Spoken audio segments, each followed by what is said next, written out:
절로 29절까지입니다. 사무엘상 23장 15절로 29절까지 저 한 절 여러분 한 절 마지막 절은 합독하겠습니다. 제가 갖고 있는 성경 구약 448쪽이나 449쪽에 있습니다.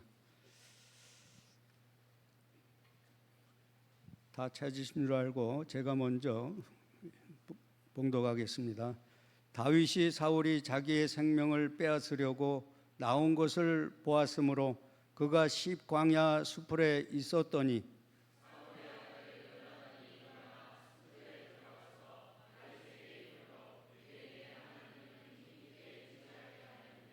곧 요나단이 그에게 이르기를 두려워하지 말라. 내 아버지 사울의 손이 내게 미치지 못할 것이요 너는 이스라엘 왕이 되고 나는 내 다음이 될 것을 내 아버지 사울도 안다 하니라.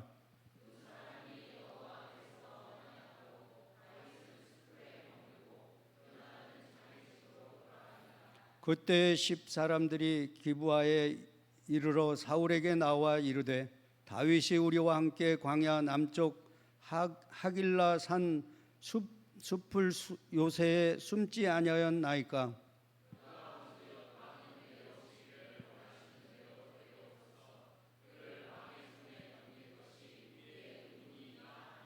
사울이 이르되 너희가 나를 긍휼히 여겼으니 여호와께서 복받기를 원하노라.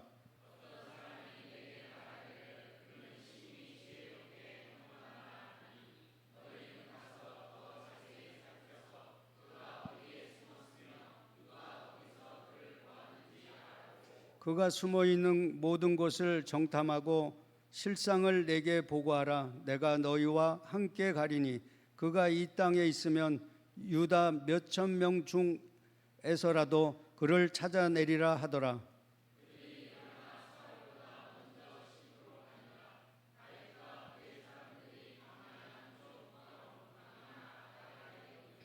사울과 그의 사람들이 찾으러 온 것을 어떤 사람이 다윗에게 아뢰매 이에 다윗이 바위로 내려가 마혼 황무지에 있더니 사울이 듣고 마혼 황무지로 다윗을 따라가서는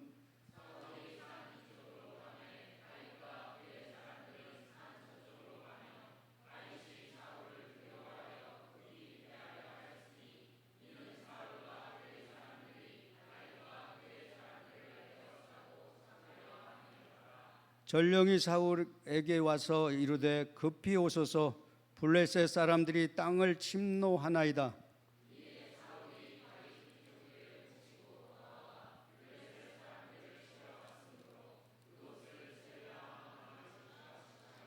함께 하겠습니다. 다윗이 거기서 올라가서 엔게디 요새에 머물렀더라. 아멘.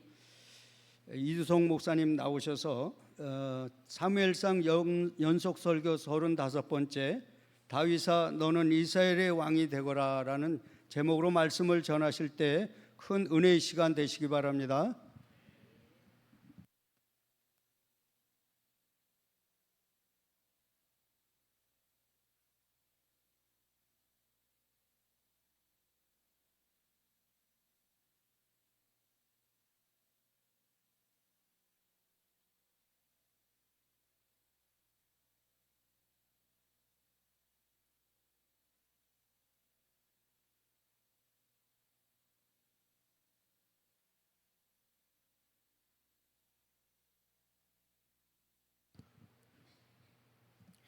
사무엘상 연속 설교 35번째 설교를 시작하겠습니다.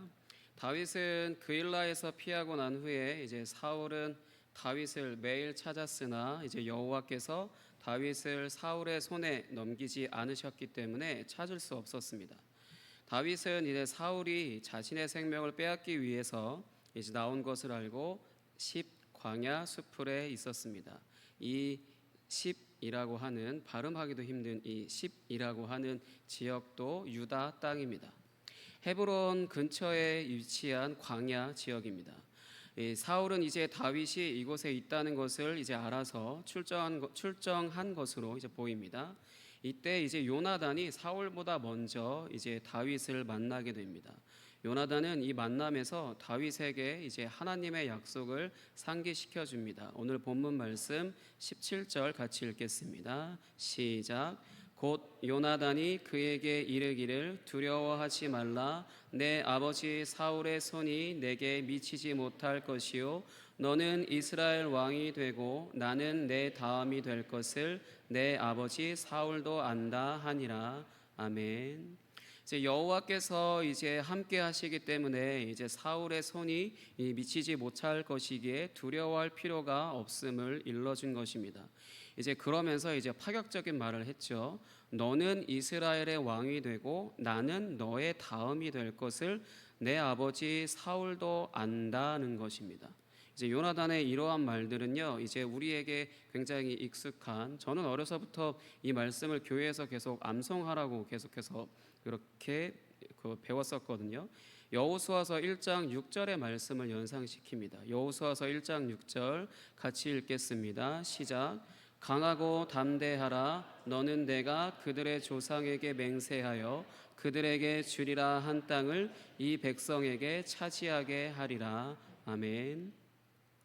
여호수아에게 이제 여호와께서 이스라엘 백성들에게 약속한 가나안 땅을 이제 여호수아를 통하여서 정복하셔서 이스라엘 백성들이 약속의 땅인 가나안 땅을 이제 차지하게 하시려고 말씀하신 것인데, 요나단은 지금 다윗에게 이제 하나님의 신실하심을 상기시키고 있으면서요, 더불어 자신과 다윗이 맺은 이제 언약도 함께 언급하고 있는 것과 같습니다.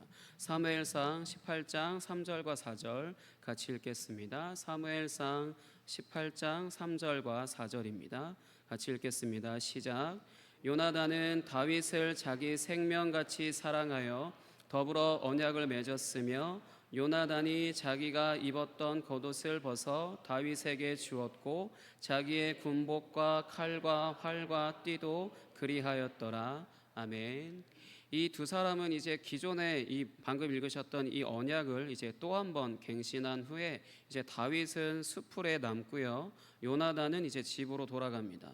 이제 요나단이 이제 다윗을 수색하는 부대로 가지 않고 사울이 이제 다윗을 수색하는 그 부대를 이끌고 나갔잖아요. 근데 그보다 먼저 요나단이 이제 다윗을 만나러 온 것인데, 다시 돌아갈 때 다윗이 사울에게 돌아가지 않고 이제 바로 집으로 돌아갔다라는 것은 이제 여호와께서 이 언약을 이루셔서 사울의 손이 다윗에게 미치지 않을 것을 확신한 것으로 볼 수 있습니다. 하지만 안타깝게도 이 만남이 이 둘의 마지막 만남입니다. 요나단은 이제 이 만남 후에 더 이상 등장하지 않다가 사무엘상 마지막에 가서 사울과 다른 형제들과 함께 전쟁터에서 죽게 됩니다. 이제 요나단이 이제 다윗을 만나서 한 말들은, 방금 읽으셨던 그 말들은 이제 유언처럼 남았습니다. 17절을 다시 읽어보도록 하겠습니다. 17절입니다. 본문 말씀 17절 시작. 곧 요나단이 그에게 이르기를 두려워하지 말라.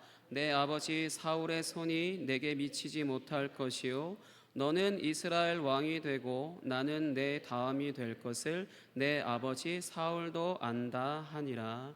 아멘. 이렇게 이제 다윗과 요나단이 이제 만나고 서로 언약을 다시 갱신하고 그리고 나서 다시 헤어질 동안 이제 사울에게는 어떤 사람들이 찾아왔습니다. 바로 이 다윗이 숨어 있는 광야 수풀 지역에 살고 있는 이 사람들이 이제 사울을 찾아왔습니다. 이들은 은밀히 이제 다윗의 위치를 이제 사울에게 밀고 하기 위해 찾아온 것입니다. 오늘 본문 말씀 19절과 20절 같이 읽겠습니다. 본문 말씀 19절과 20절 시작. 그때에 10사람들이 기브아에 이르러 사울에게 나와 이르되 다윗이 우리와 함께 광야 남쪽 하길라 산 숲을 요새에 숨지 아니하였나이까? 그러하온즉 왕은 내려오시기를 원하시는 대로 내려오소서. 그를 왕의 손에 넘길 것이 우리의 의문이이다 하니. 아멘. 이 본문 말씀 바로 앞부분에 이제 그일라 사람들도 이제 유다 지파 사람들이었으나 이제 다윗을 넘겨주려고 했었죠. 그것처럼 지금 이 10사람들도 유다 지파 사람들이었지만 이제 사울에게 다윗을 팔아 넘기려고 하고 있습니다. 근데 이들이 그일라 사람들보다 더한 사람이다라고 할 수 있는 것은요. 그일라 사람들이 다윗을 넘기려고 한 것은 대놓고 이제 서로 모의하고 그렇게 작당하고 실행하려고 하는 그것을 이제 본문 말씀에서는 드러나지 않고 다윗이 여호와께 물어서 그것을 알게 된 것이거든요. 그렇기 때문에 어떤 마음으로서 다윗을 팔려고 했는지는 알 수 없습니다. 하지만 지금 이 10사람들은 이제 사울에게 20절 하반부에 기록되어 있는 것처럼 그를 왕의 손에 넘길 것이 우리의 의문이다라고 말하고 있습니다. 자신들이 이제 마땅히 해야 하는 일이라는 거예요. 유다 지파 사람들 그 중에 10이라고 하는 그 지역에 사는 사람들이 사울 왕에게 다윗을 넘겨주는 건 우리의 의무입니다라고 그렇게 이야기를 하고 있는 것입니다. 이 사람들 왜 이럴까요? 같은 지파 사람들이라면은 이제 생사를 같이 해야 되는 거 맞죠? 아닌가요? 생사를 같이 해야 되는 거 맞죠? 근데 이들이 왜 이럴까요? 이들이 사실 이러는 것은 사실 굉장히 간단하고 심플합니다. 왜일까요? 살아야 되니까요. 죽고 싶지 않아서. 살아야 하기 때문에, 죽고 싶지 않기 때문에 다윗을 사울 왕에게 팔아 넘기는 것입니다. 땅을 가지고 있고 공동체를 형성하고 있으니까 자신들의 공동체를 지켜야 하잖아요. 가족들을 지켜야 하고 자신들의 가축들을 이제 지켜야 하잖아요. 그래서 이런 결정들을 내리는 것입니다. 사울이 저지른 그 잔인한 짓, 그 대제사장을 비롯한 모든 제사장들 한 80명을 그렇게 학살하는 그것이 이제 사울의 힘이라고 생각한 것입니다. 그렇기 때문에 그들에게서 우리의 가족을, 우리의 공동체를, 우리의 가축을 지키기 위해서는 다윗이 한 사람 죽으면 끝이잖아요. 그렇기 때문에 이제 팔아 넘기는 것이죠.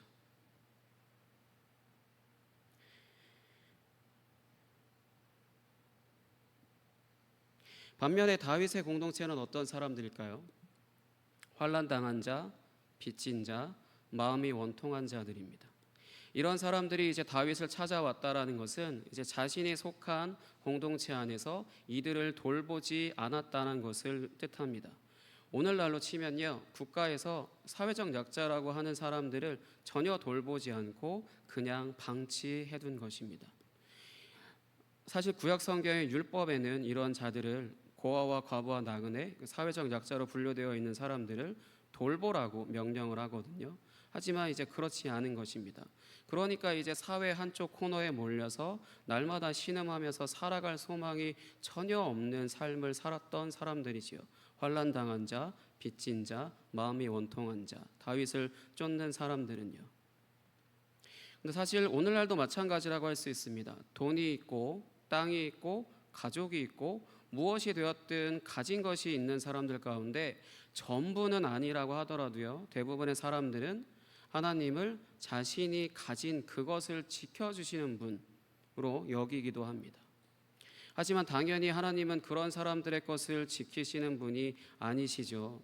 하나님은 사회적으로 이제 스스로 살아갈 힘이 없는 자들과 함께 하시는 분이십니다. 왜요? 그런 사람들에게 하나님 나라는 이 세상의 그 어떤 것보다도 귀하기 때문입니다. 반면에 이제 무언가를 가진 자들에게 하나님 나라라고 하는 것은 자신이 가지고 있는 좋은 것들 중에 이제 하나일 뿐입니다. 다윗이 그동안 이제 아무리 지혜롭게 해서 온 이스라엘과 유다 백성들의 사랑을 받았다고 하더라도 결국 자신들이 이제 죽을 위기에 처한 상황에서는 어쩔 수가 없나 봅니다. 이렇게 사울에게 붙은 사람들과 다윗에게 붙은 사람들 중에 어느 쪽 사람들이 하나님 나라 안에서 살아갈 수 있을까요? 다윗과 사울의 전쟁에서 이기는 쪽일까요? 이기는 편, 우리 편, 뭐 이런 말도 있잖아요. 진짜로 이기는 쪽이 하나님 나라인 거고, 사울 왕이 이기면 같이 하나님 나라에서 들어가고, 다윗이 이기면 같이 하나님 나라 안에서 들어가고, 이런 건가요? 21절의 말씀이 이런 생각을 가진 사람들의 마음에 이제 맞는 답일 것 같습니다. 21절 같이 읽겠습니다. 본문 말씀 21절입니다. 시작. 사울이 이르되 너희가 나를 긍휼히 여겼으니 여호와께 복받기를 원하노라. 아멘. 사울이 여호와의 이름으로 복을 빈다고 여호와께서 복을 주실까요?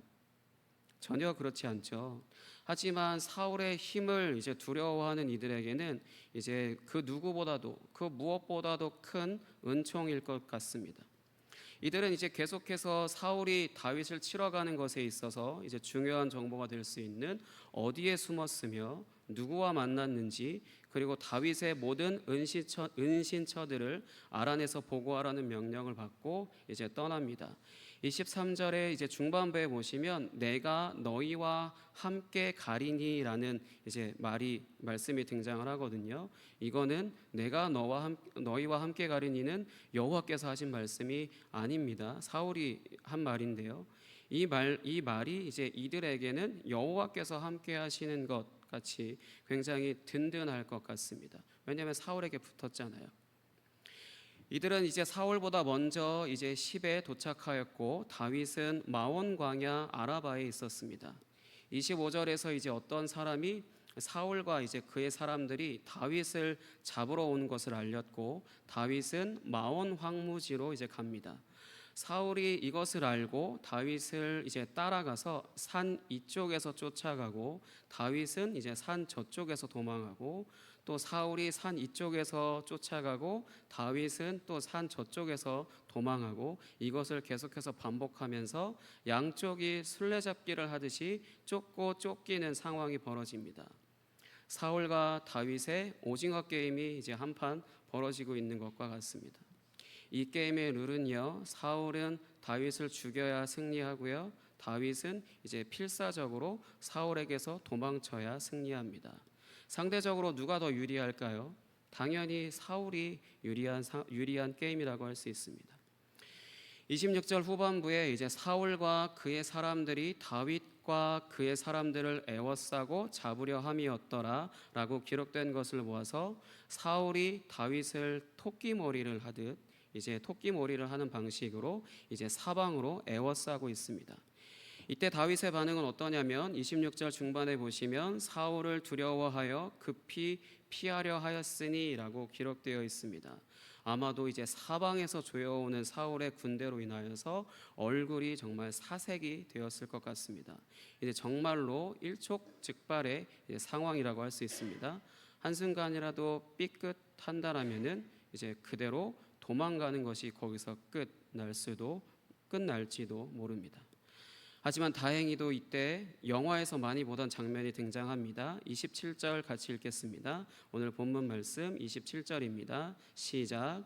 전령이 사울에게 와서 이르되 급히 오소서 블레셋 사람들이 땅을 침노하나이다. 아멘. 정말로 일촉즉발의 상황에 이제 사울이 손만 뻗으면은 제가 지금 첨가한 거고요. 손만 뻗으면 잡을 수도 있을 것 같은 정말 일촉즉발의 상황. 그럴 때 꼭 영화에서는 무언가 이제 방해할 것이 딱 등장을 하죠. 이제 그런 것처럼 이제 사울에게 전령이 급히 와서 블레셋이 쳐들어왔으니까 급히 돌아가야 된다고 이제 이렇게 말합니다. 그래서 이제 사울은 이제 깊은 아쉬움을 남기면서 이제 돌아갑니다. 다윗은 이번에도 이제 생명을 보존할 수 있었습니다. 그래서 이곳의 이름을 셀라하마 느곳이라고 이름을 지었습니다. 이 이름의 뜻은 피난 바위라는 뜻입니다. 타이밍이 참 절묘하지 않습니까? 사울이 다윗을 토끼몰이하여 잡을 수 있는 상황에 정말로 잡을 수 있는 상황인데 다윗이 너무나도 두려워서 얼굴이 사색이 될 정도로 그렇게 두려워서 피하고 있는 그런 상황인데 그때 때마침 블레셋이 쳐들어왔다는 소식이 절묘하게 사울에게 와서 다윗이 살았습니다. 이런 것을 우리는 상식적으로 우연이라고 하잖아요. 우리는 상식적으로 우연이라고 하지만 성경적으로는 이것을 하나님의 섭리라고 말합니다. 하나님의 섭리, 하나님께서 자신의 뜻대로 이 세상을 운행하신다. 이것을 하나님의 섭리라고 하거든요. 방금 이 상황은 다윗이 그냥 우연히 생명을 보존할 수 있었던 것이 아니라 하나님의 섭리로 하나님께서 자신의 뜻대로 이 세상을 운행하시는 그 하나님의 섭리로 이제 생명을 보존할 수 있었던 것입니다. 사울이 다윗을 이제 코너로 몰아서 잡으려는 순간 사실 하나님께서는 천사들을 통하여서 이제 초자연적인 도움을 주실 수도 있었습니다. 마땅히 충분히 이제 그렇게 하실 수 있으시죠. 하지만 그렇게 하시지 않고 이제 블레셋으로 하여금 사울 왕국을 공격하게 하시는 것으로 다윗을 구원하셨습니다. 아마도 이제 시간상 사울이 다윗을 잡으러 이동할 때부터 블레셋은 사울 왕국을 공격하려고 했을 것입니다. 여호와께서 패하신 사울이 여호와께서 세우시는 다윗을 공격하니까 여호와께서 이방 나라인 블레셋으로 이방 나라라고 부를 수도 있는 사울 왕국을 이제 공격하게 하셔서 다윗을 구원하시고 보호하시는 겁니다. 그일라 사람들과 십 사람들은 사울이 가진 힘을 두려워하여서 그 잔인함에 우리도 죽을지도 모른다라고 하는 그 힘을 두려워하여서 여호와께서 기름을 부어 왕으로 세우시려는 자신들과 같은 지파인 자신들과 같은 유다 지파인 다윗을 돕지 않았습니다. 다윗이 가진 병력이라고는 얼마나 될까요? 그일라에서 사울을 피해서 도망할 때 함께한 사람들인 600명이 전부입니다. 물론 숫자는 굉장히 많죠. 600이라고 하는 숫자가. 하지만 이들이 전부 훈련된 병사일 리는 없습니다. 그저 그냥 다윗과 생사를 함께하고자 이제 모여든 사람들일 뿐입니다. 다윗에게 이제 생명을 그냥 의탁한 사람들이에요. 환난 당한 자, 빚진 자, 나머지 누구죠? 환난 당한 자, 빚진 자, 마음이 원통한 자. 다들 아셨는데 대답 안 하신 거죠? 그 사람들이 이제 다윗에게 자신의 그냥 생명을 의탁하러 간 것뿐입니다. 그 삼국지에서 유비가 자신의 이제 그 성을 버리고 도망가게 될 수밖에 없을 때 그때 백성들이 따라왔잖아요. 그것과 같이 별로 그렇게 크게 별 차이는 없는 사람들이라고 할 수 있습니다. 그만큼 다윗에게 있어서 전문적인 어떤 병사라든지 어떤 전략이라든지 그런 것들 가지고 이제 그 싸울 수 있는 그런 능력이 되는 사람들은 얼마 없죠. 그 600명이라고 하는 사람 중에서. 그러나 다윗에게는 이제 사울에게 없는 것이 하나 있습니다. 그것이 무엇일까요? 바로 하나님이 함께 하신다는 것입니다. 이 세상을 창조하시고 이제 온 세상을 다스리시는 하나님이 다윗과 함께 하십니다. 이제 구약 성경에서 사실 하나님을 가장 오해하게 되는 것이 있다면요. 신약 성경으로 와서는 하나님에 대한 오해라고 할 수는 없지만 구약 성경에서는 간혹 이제 우리가 하나님에 대해서 여호와 하나님에 대해서 오해할 수 있는 것이 있는데 그것은 뭐냐면요. 여호와 하나님이 이스라엘만 다스리신다는 겁니다. 이스라엘만 다스린다는 생각을 하게 될 수가 있거든요. 하지만 오늘 말씀에서 보신 것처럼 이제 블레셋이라는 이방 나라를 이제 다윗을 구원하시는 것에 사용하시는 것 같이 온 세상의 모든 나라를 다스리시는 분이라는 겁니다. 이렇게 모든 나라를 다스리시는 하나님께서 야곱의 입을 통하여서 유다에게 유언과도 같이 남긴 이제 예언을 이루시기 위하여 자신의 모든 것을 다하여서 다윗을 세워 가시고 있는 것입니다. 창세기 49장 8절에서 10절 보겠습니다. 창세기 49장 8절에서 10절입니다.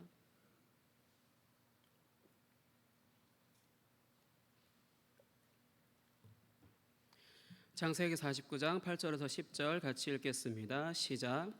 유다야 너는 내 형제의 찬송이 될지라 내 손이 내 원수의 목을 잡을 것이요 내 아버지의 아들들이 내 앞에 절하리로다. 유다는 사자 새끼로다. 내 아들아 너는 움킨 것을 찢고 올라갔도다.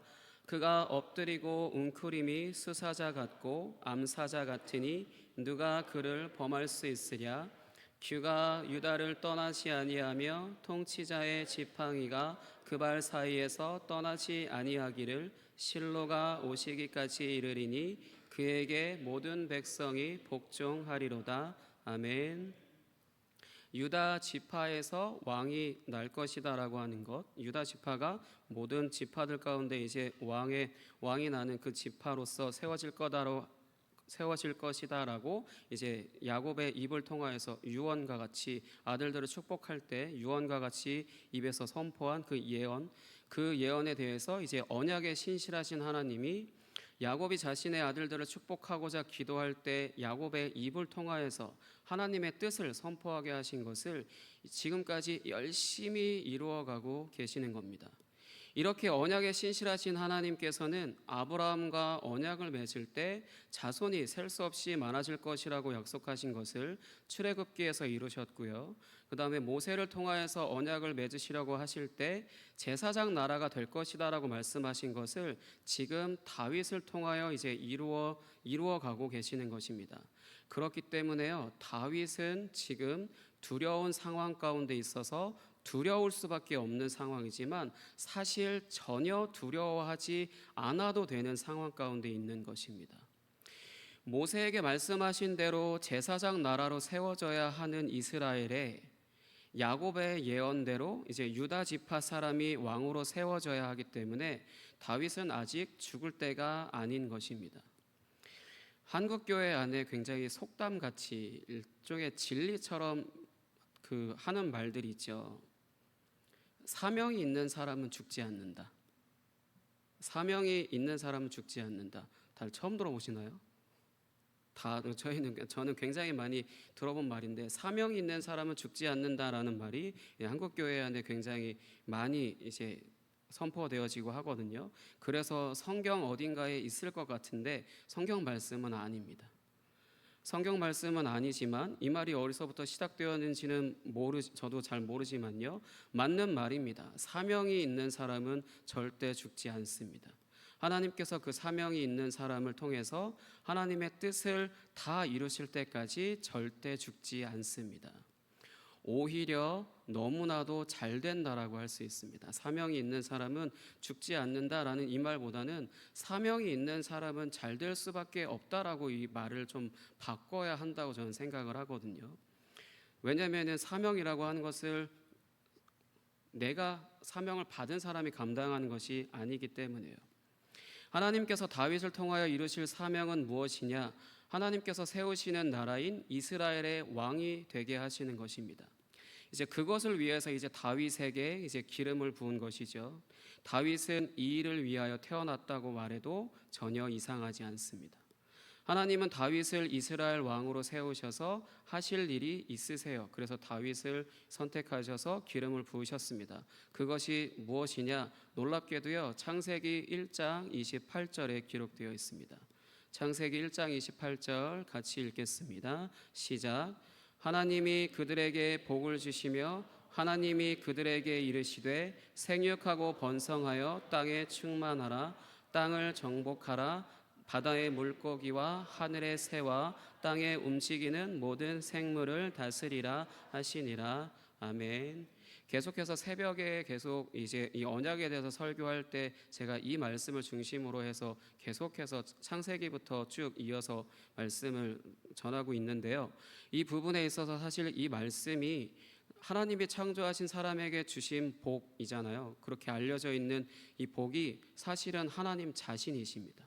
이때 복을 주겠다라고 말씀하시는 것은 어떤 특별한 것을 주는 것이 아니라 우리가 생각하는, 우리가 상상하고 꿈꾸는 재물의 복, 이런 복이 아니고요, 하나님 자신을 주시는 거거든요.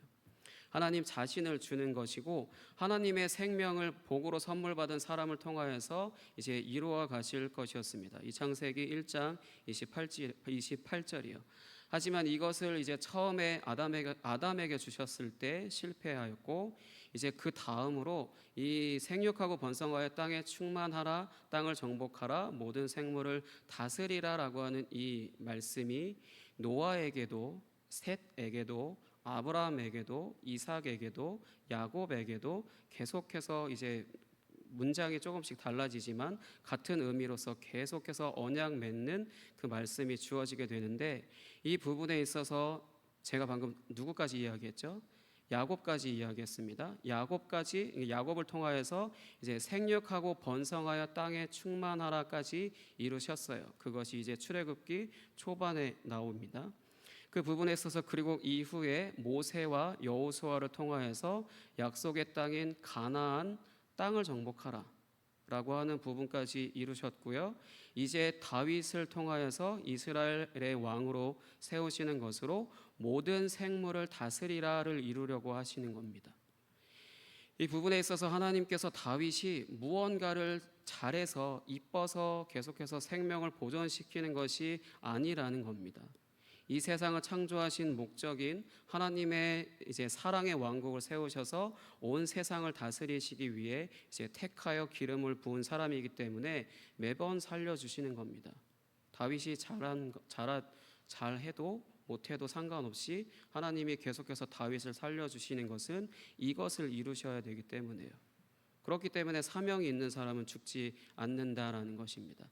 내가 하나님께 나는 이런 사명이 있습니다라고 이야기하는 것은 의미가 없고요. 하나님이 진짜로 사명을 주신 사람들은 그 사명이 끝나기 전까지는 절대 죽지 않습니다. 하나님이 그 일을 전부 다 이루실 때까지요. 이제 다윗은 하나님 나라의 왕의 모델로서 이후에 이제 왕들의 기준이 되는 사람이죠.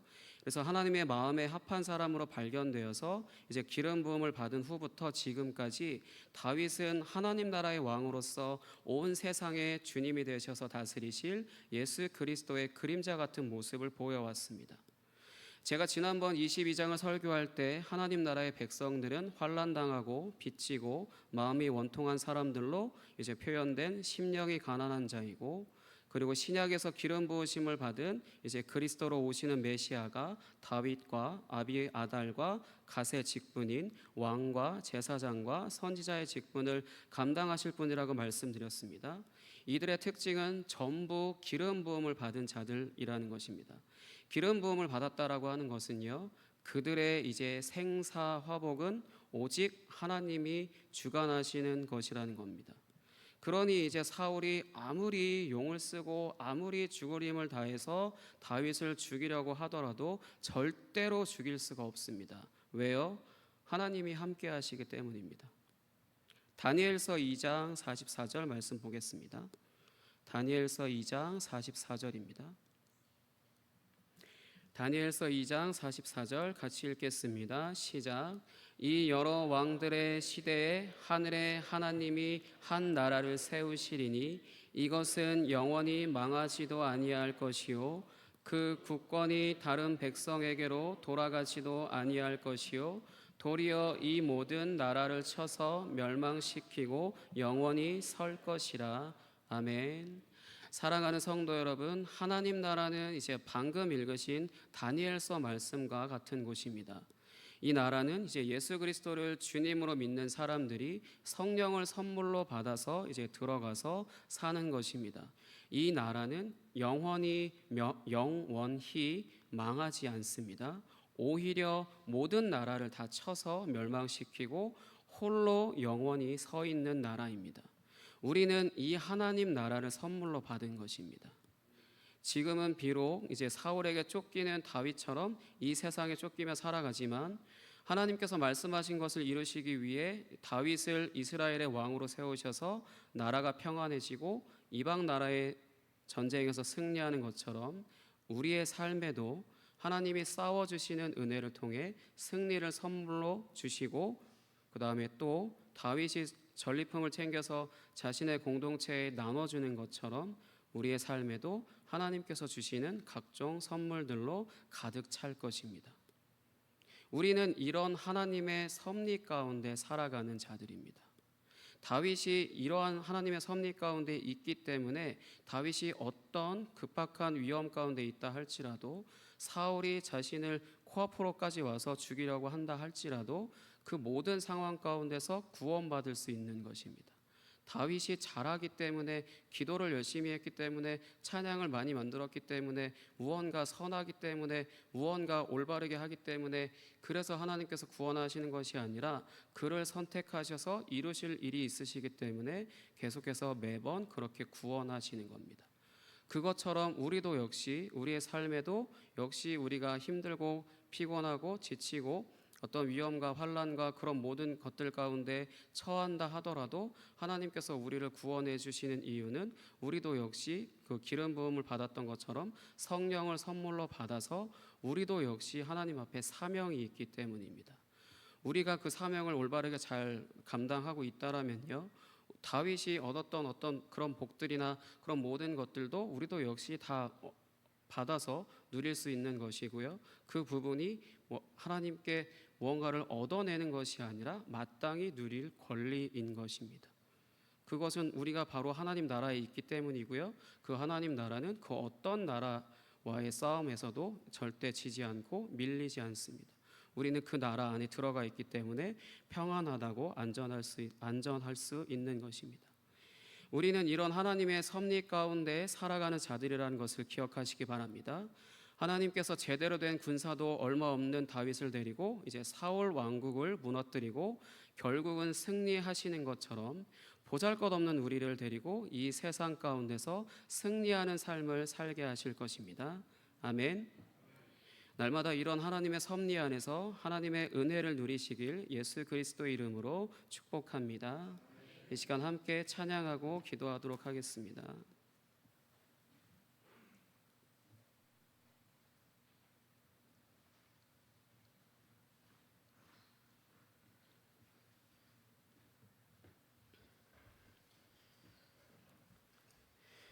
이 세상을 창조하시고 계속해서 하나님의 뜻대로 이 세상을 운행하고 계시는 그 하나님의 섭리 함께 찬양하겠습니다.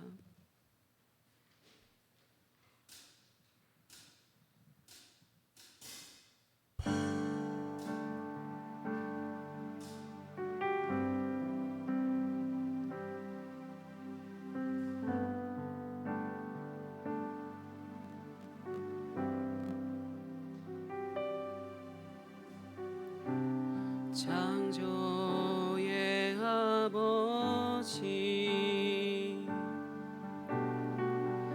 그 섭리 보이사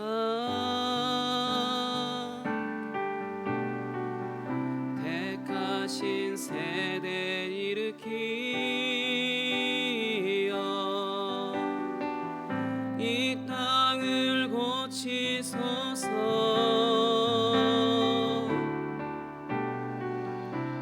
주의 크신 능력 만물이 사모하니 성령의 기름 부어주사 이 시간 임하소서.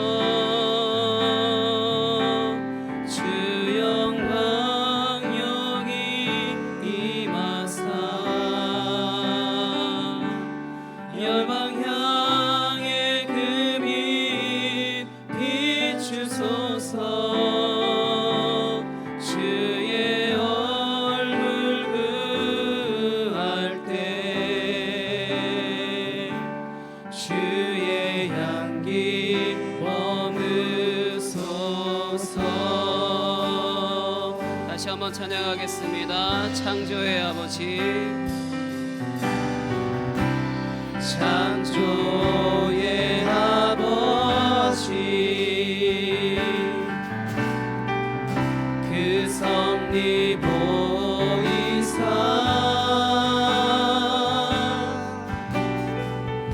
택하신 세대 일으키어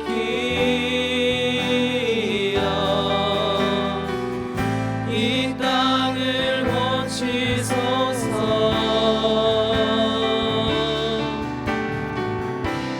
주의 크신 능력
통치자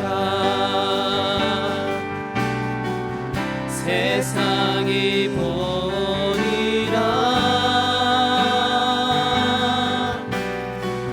신실한 주의 약속으로 교회는 승리하리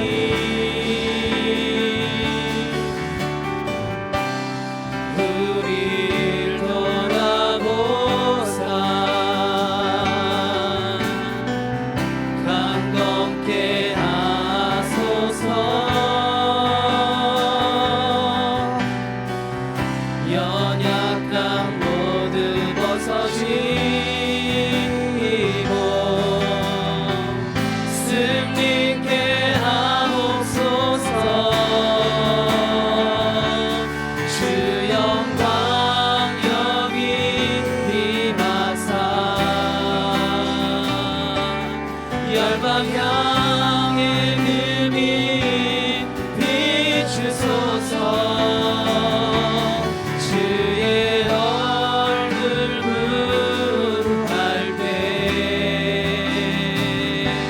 주의 향기 머무소 다시 한번 2절입니다 열방의 통치자 열방의 통치자 세상이 보리라 신실한 주의 약속으로 교회는 승리하리 우릴 돌아보사 우릴 돌아보사 강건케 하소서 연약함 모두 벗어지고 승리케 하옵소서 주 영광 여기 임하사 열방 향해 금이 비추소서 주의 얼굴 구할 때 주의 향기 머무소 주 영광 여기 임하사 주 영광 여기 임하사 열방 향해 금이 비추소서 주의 얼굴 구할 때 주의 향기 머문 주의 나라가 임하옵시며 주의 나라가 임하시오며 주님의 뜻이 이루어지나 이 땅 가운데 하나님 하늘 영광 보이소서 주의 나라가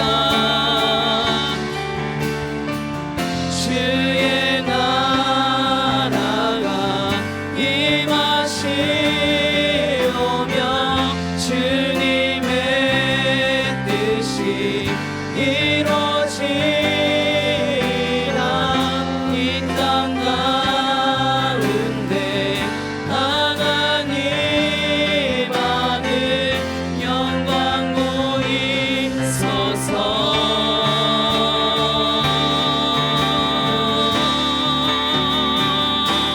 주 영광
주 영광 영이 임하사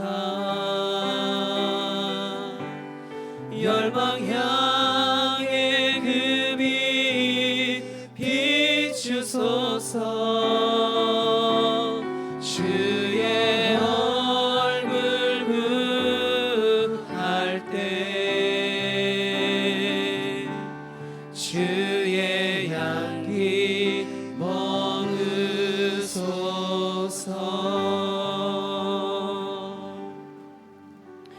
이 시간 함께 기도하겠습니다. 우리는 그 하나님의 섭리 안에서 주님의 평안과 안전과 승리를 선물로 받는 자들입니다. 우리의 삶이 어떤 상황 가운데 있다 할지라도 내가 잘하든지 못하든지 상관없이 주님은 계속해서 우리에게 은혜를 주시기 위해 신실하십니다.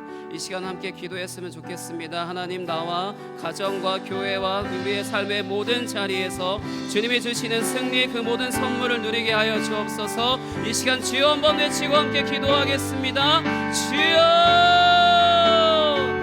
하나님 아버지 감사합니다. 은혜에 신실하신 하나님, 언약에 신실하신 하나님께서 아버지 우리를 택하여 부르셨다라는 것은 아버지 우리를 왕같은 제사장으로 아버지 살아가게 하시는 그것인 줄 믿습니다. 아버지 우리의 삶이 마지막 끝나는 그날까지 주님이 우리에게 허락한 모든 은혜, 아버지 모든 것, 선물과 모든 것들을 아버지 내가 삶 가운데 날마다 하루하루 주님과 동행하며 아버지 그런 하나님의 섭리 안에 아버지 날마다 그것을 누리며 살아가는 인생이 되게 하여 주옵소서. 우리는 이미 그런 인생으로 초청받았으며 우리는 이미 부르심 받았음을 아버지 우리가 믿게 하시고 나의 열심과 나의 모든 수고와 나의 어떠함과 상관없이 주님이 우리에게 은혜를 부어주시고자 하는 그 은혜를 받기에 아버지 누리기에 그런 합당한 삶을 살아가게 하여 주옵소서.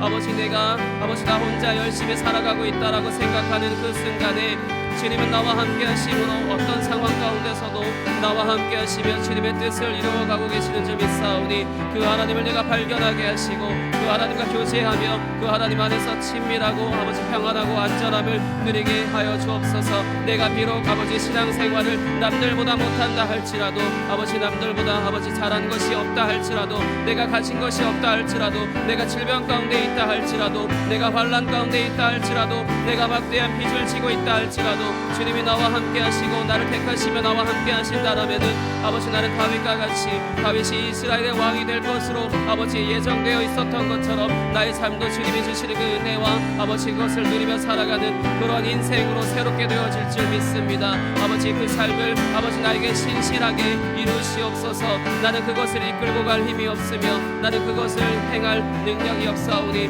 아버지 오직 주님께 의지합니다. 주님 나의 삶 가운데 두려움과 아버지 나의 삶 가운데 공포와 아버지 나의 삶 가운데 지친 모든 피곤하고 아버지 피곤한 모든 것들이 오직 주님의 임재 안에 주님의 은혜 안에 거함으로 인하여 아버지 나의 삶이 새로워지고 안전하게 하여 주옵소서. 주님 감사합니다. 함께하여 주시옵소서.